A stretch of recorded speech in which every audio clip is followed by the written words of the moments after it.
नमस्कार, नक्षत्र दुनिया चैनल में आप सभी का हार्दिक स्वागत है। आज के वीडियो में हम राहु का दृष्टि प्रभाव अलग अलग भावों में किस प्रकार का होता है इसे समझेंगे। राहु से जुड़े हुए कुछ महत्वपूर्ण तथ्यों के विषय में जानकारी प्राप्त करेंगे और राहु से जुड़े निदानात्मक उपायों पर चर्चा करेंगे। चीज़ों को स्टेप बाय स्टेप लेने का प्रयास किया गया है। यदि आप चैनल पर नए हैं तो चैनल को सब्सक्राइब जरूर करें। मित्रों, राहु अलग अलग भावों में किस प्रकार का प्रभाव देगा, किस प्रकार का उसका दृष्टि प्रभाव होगा, इसे तो हम समझेंगे ही, लेकिन उससे पहले राहु से जुड़े हुए कुछ 10 बिंदुओं को हम समझ लेते हैं।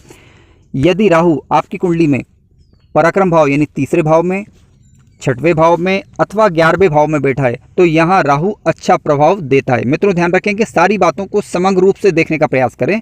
पहला आज का पॉइंट यह है कि राहु तीसरे, छठवें और 11वें भाव में अच्छा फल देता है। दूसरी बात, यदि किसी व्यक्ति का राहु किसी भी कारणवश बुरे प्रभाव दे रहा है तब काले उड़द का दान यदि वह शनिवार को करता है तो राहु के बुरे प्रभावों से उसे मुक्ति मिलती है। इसके अलावा राहु का जो मंत्र होता है ओम राम राहवे नमः, इस मंत्र का जब राहु काल के दौरान करता है तो राहु के बुरे प्रभाव सामान्यतः समाप्त होने लग जाते हैं। तीसरे बिंदु की बात करते हैं। तीसरा बिंदु यह है, राहु कन्या राशि को अपनी स्वराशि मानता है, यानी कन्या राशि में राहु बैठा हुआ है या फिर कन्या राशि पर राहु की दृष्टि पड़ती है तो राहु उसे स्वराशि मानता है और इस कारण वहां पर वह अच्छा रिजल्ट देता है। चौथी बात, राहु आद्रा नक्षत्र, स्वाति नक्षत्र, शतभिषा नक्षत्र में सामान्यतः अच्छे रिजल्ट देता पाया गया है। पांचवी बात पर विचार करते हैं, राहु मिथुन राशि में उच्च का होता है, यानी कहीं पर भी यदि 3 नंबर का राशि का अंक लिखा मिले तो समझ लीजिए मिथुन राशि और मिथुन राशि में राहु उच्च का होता है। यदि कहीं पर 9 नंबर का राशि का अंक लिखा मिले तो समझ लीजिए कि राहु नीच का है और बुरे प्रभाव यहाँ पर समानता देता है। शुक्र और राहु की युति व्यक्ति को चारित्रिक रूप से पतन का मार्ग दिखाती है, यानी कहने का मतलब है किसी भी भाव में यदि राहु और शुक्र की युति हो जाए तो व्यक्ति बुरे मार्ग की ओर अग्रसित हो सकता है, क्योंकि यहाँ पर यह लंपट योग का निर्माण करता है। अगली बात पर विचार करते हैं, राहु अष्टम भाव में एक्सीडेंट का कारण बन सकता है, यानी अष्टम भाव से राहु का संबंध बनता है तो दुर्घटनाएं और एक्सीडेंट का कारण राहु अक्सर बनता है। परंतु इस पर हमें अन्य बातों पर भी विचार करना होगा, जैसे यदि किसी शुभ ग्रह की दृष्टि पड़ जाए तो ये बुरे प्रभाव में कमी की ओर संकेत देता है। राहु का संबंध यदि कुंडली के 12वें भाव से बनता है, 12th हाउस में यदि राहु बैठता है तो यहाँ का राहु अच्छा नहीं माना जाता और ऐसा राहु व्यक्ति को बुरे मार्ग पर ले जा सकता है, जिसके कारण व्यक्ति कानूनी मामलों में फंस सकता है। राहु वृषभ लग्न, कन्या लग्न, तुला लग्न, मकर लग्न, इनमें कारक ग्रह होता है, ठीक है, यानी सामान्यतः अच्छे प्रभाव ज़्यादातर देखने को मिलते हैं। मेष लग्न, कर्क लग्न, सिंह लग्न, धनु लग्न, मीन लग्न, वृश्चिक लग्न, इनमें अकारक होता है। आइए अब समझते हैं कि राहु का दृष्टि प्रभाव क्या होता है। हम शुरुआत लग्न से कर रहे हैं। मित्रों, ध्यान रखें, राहु का दृष्टि प्रभाव हम समझ रहे हैं तो राहु का लग्न में प्रभाव जब होगा कि जब राहु सप्तम भाव में आकर बैठता है या किसी भी भाव में राहु बैठ जाए और वहां से यदि लग्न भाव को देखें तो लग्न भाव में राहु का प्रभाव क्या होगा, आइए समझते हैं। मान लीजिए हम सप्तम भाव में राहु बैठा हुआ है तो किस प्रकार का प्रभाव ये देता है। तो राहु का संबंध जब भी लग्न से बनता है तो लग्न से संबंध होने पर व्यक्ति को शारीरिक रोगी बनाता है, ये मति भ्रम का शिकार हो सकता है ऐसा व्यक्ति, उग्र स्वभाव वाला होता है और नास्तिक बनाता है, ठीक है। राहु जब कभी भी लग्न को देखता है तो व्यक्ति को शारीरिक रूप से रोगी बनाता है, मानसिक भ्रम उत्पन्न कर सकता है, व्यक्ति का स्वभाव थोड़ा सा गर्म हो सकता है, कह सकते हैं कि उग्र स्वभाव वाला होता है, जल्दी गुस्से आने वाला, नास्तिक ऐसा व्यक्ति हो सकता है। राहु जब कभी भी दूसरे भाव को देखता है तो ये धन का नुकसान करवाता है, सामान्यतः परिवार में लड़ाई झगड़ों का कारण बन सकता है, ठीक है। लेकिन ध्यान रखें कि यदि शुभ ग्रहों की दृष्टि भी दूसरे भाव में पड़ जाती है तो इसमें ये कमी की ओर संकेत देता है। इसके अलावा हमें लग्न पर भी विचार कर लेना चाहिए। जिन 10 बिंदुओं पर हमने विचार किया था उसके हिसाब से आप लग्न देख लीजिए। यदि लग्न में ये कारक ग्रह हुआ तब ये ज़्यादा नुकसान नहीं करेगा, लेकिन यदि अकारक हुआ तब ये ज़्यादा नुकसान पहुँचाता है। राहु यदि नवम भाव में बैठकर पराक्रम भाव को देखता है तो, क्योंकि हम बात कर रहे हैं दृष्टि प्रभाव की, ठीक है मित्रों, तो पराक्रम भाव को जब ये देखेगा तो व्यक्ति को पराक्रमी बनाता है। अब तीसरे भाव में राहु कारक बन जाता है, ठीक है, तो यहाँ पर पराक्रमी बनाएगा, पुरुषार्थी बनाएगा ऐसे व्यक्ति को। राहु जब अपनी दृष्टि से चतुर्थ भाव को देखता है, मान लीजिए 10वें भाव में राहु बैठा हुआ है, ठीक है, अभी हम 10वें के राहु की बात नहीं कर रहे हैं, यहाँ पर दृष्टि प्रभाव की बात कर रहे हैं चतुर्थ भाव की। तो चतुर्थ भाव पर इसका प्रभाव इस प्रकार से होगा, क्योंकि चतुर्थ भाव हमारा स्वघर होता है, यानी खुद का घर कह सकते हैं चतुर्थ भाव को।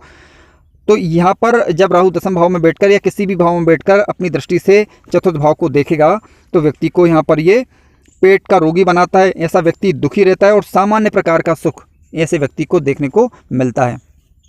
अब बात करते हैं राहु का दृष्टि प्रभाव पंचम भाव पर। तो मित्रों ध्यान रखें, मैंने पूर्ण दृष्टि प्रभाव लिया है यहाँ पर, क्योंकि राहु की 3 दृष्टियाँ होती हैं, पंचम दृष्टि, सप्तम दृष्टि और नवम दृष्टि। तो एकमात्र दृष्टि मैंने यहाँ पर सप्तम दृष्टि का प्रयोग किया है। अब राहु जब 11वें भाव में बैठेगा तो सप्तम दृष्टि से पंचम भाव को देखेगा। तो ध्यान रखें, राहु के अन्य भावों पर भी प्रभाव होंगे और जहाँ पर बैठता है वहाँ का भी प्रभाव होगा, परंतु हम बात कर रहे हैं दृष्टि प्रभाव की। तो पंचम भाव में जब राहु दृष्टि डालेगा तो व्यक्ति को भाग्यशाली बनाता है, धनी बनाता है और व्यवहारिक ऐसा व्यक्ति होता है, यानी यहाँ पर अच्छा प्रभाव इसका देखा जा सकता है। हालांकि हमें लग्नों पर भी विचार कर लेना चाहिए। यदि ये कारक लग्न का हुआ तो अच्छे रिजल्ट देगा, और यदि अकारक लग्न का हुआ तो इसके बुरे प्रभाव तो यहाँ पर ज़्यादा फिर नहीं मिलेंगे, हालांकि पंचम भाव में, लेकिन प्रभाव जो होगा अच्छा प्रभाव उसमें थोड़ी सी कमी अवश्य आ जाएगी।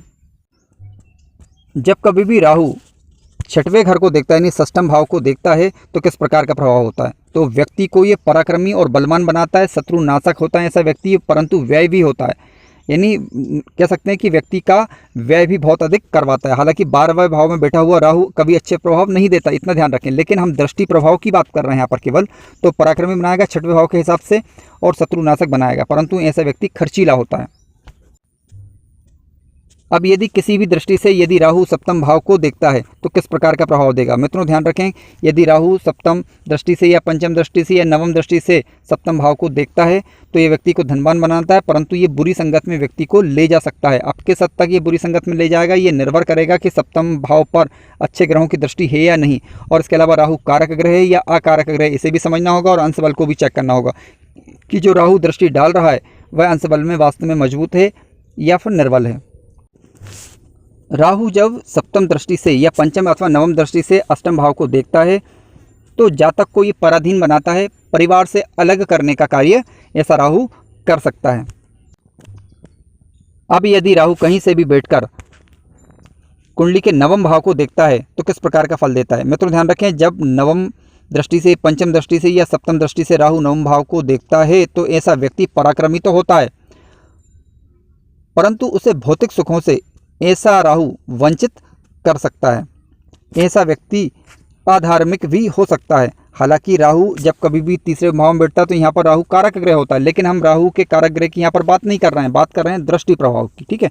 तो पराक्रमी बनाता है ऐसा राहु, संततिवान बनाता है, परंतु बड़े भाई के सुखों से ये वंचित कर सकता है। इसके अलावा अधार्मिक भी ऐसा राहु बना सकता है।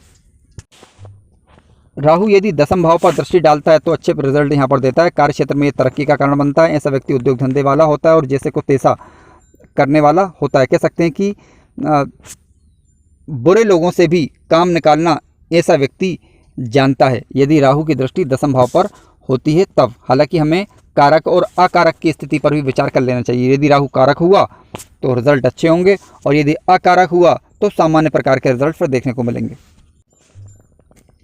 आइए अब बात करते हैं कि राहु 11वें भाव पर दृष्टि डालता है तो किस प्रकार का प्रभाव देगा। देखिए, यदि राहु पंचम भाव में बैठा है तो 11वें भाव पर राहु की दृष्टि होगी, ठीक है। हालांकि अन्य भावों में बैठकर भी राहु जो है 11वें भाव पर दृष्टि डाल सकता है, क्योंकि 3 दृष्टियाँ होती, पंचम, नवम और सप्तम दृष्टि। तो यहाँ पर हम फिलहाल सप्तम दृष्टि से चीज़ों को समझ रहे हैं।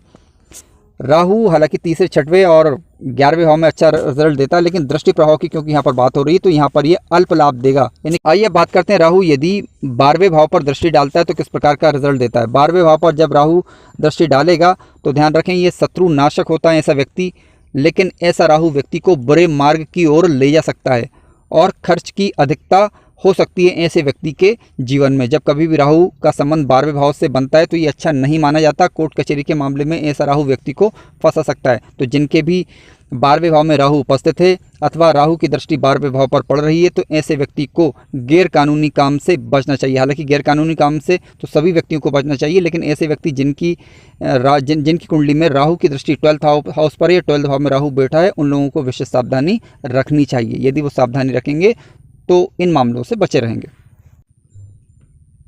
मित्रों, यदि आपको जानकारी ज्ञानवर्धक लगी हो तो वीडियो को लाइक अवश्य करें और चैनल पर नए हों तो सब्सक्राइब जरूर करें।